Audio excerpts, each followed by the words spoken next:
Dans le code de la route, il existe une catégorie de véhicules que l'on peut qualifier de résiduels car elle regroupe des engins qui ne correspondent à aucune autre définition. Il s'agit des engins de déplacement. Aujourd'hui, on voit quels sont ces engins et aussi quelles sont leurs règles d'utilisation.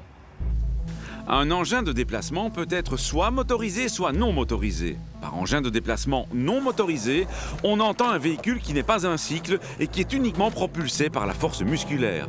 Tombent notamment dans cette catégorie les rollers ou patins à roulettes, les planches à roulettes ou les trottinettes. Quant aux engins de déplacement motorisés, ce sont des véhicules à moteur à 2 roues ou plus qui ne peuvent dépasser 18 km/h en palier. Tombent notamment dans cette définition les trottinettes à moteur, les chaises roulantes électriques pour personnes handicapées ou les gyropodes. Il ne faut pas de permis de conduire pour piloter un engin de déplacement motorisé, mais faut-il une assurance ? Alors, les engins de déplacement doivent être assurés dès l'instant où ils fonctionnent avec un système de propulsion propre. C'est-à-dire que sans intervention du conducteur, de la force du conducteur, vous appuyez sur un bouton ou vous mettez la clé de contact, ça roule tout seul. À ce moment-là, vous avez besoin d'une assurance automobile. Un Segway, il a sa propulsion propre et vous êtes parti avec ce Segway. Vous devez souscrire une assurance automobile, ça veut dire que vous devez, lors d'un contrôle, présenter la carte verte qui est la preuve que c'est assuré. C'est aussi le cas pour les voiturettes pour personnes handicapées, si c'est une propulsion propre. Motorisés ou non motorisés, ces engins de déplacement ont des règles d'utilisation communes. Si la vitesse ne dépasse pas l'allure du pas, l'utilisateur est assimilé à un piéton et n'est pas considéré comme étant un conducteur. Cela voudra dire, entre autres, qu'il devra circuler sur le trottoir, qu'il aura accès aux zones piétonnes, qu'il traversera sur les passages pour piétons, qu'il ne devra pas s'équiper de feu la nuit, etc. Si la vitesse est supérieure à l'allure du pas, l'utilisateur est un conducteur assimilé à un cycliste.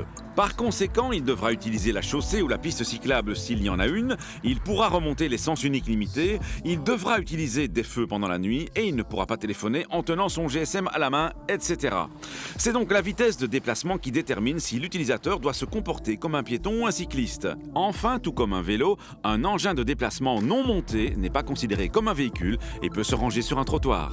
L'utilisation des engins de déplacement ne dépend pas de la réussite d'un permis, mais elle n'échappe pas pour autant au respect des règles du code de la route. Par ailleurs, d'une manière générale, pour votre propre sécurité, nous vous recommandons d'apprendre à les utiliser sur terrain privé avant de vous lancer sur la voie publique.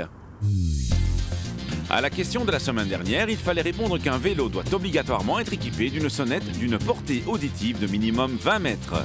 A gagné cette semaine un sac laptop Davids. La question, une trottinette électrique qui roule à moins de 18 km/h est considérée comme un engin de déplacement, un cyclomoteur classe A ou un cyclomoteur classe B. Soit vous téléphonez au 0905 56 493, soit vous envoyez un SMS au 60 20 en tapant contact 1, 2 ou 3 et vos coordonnées. Savez-vous que les conditions de la récidive sont devenues plus sévères depuis l'année dernière ? Normalement, la récidive consiste à commettre une infraction de même nature dans un délai de 3 ans après avoir déjà été condamné devant un tribunal de police.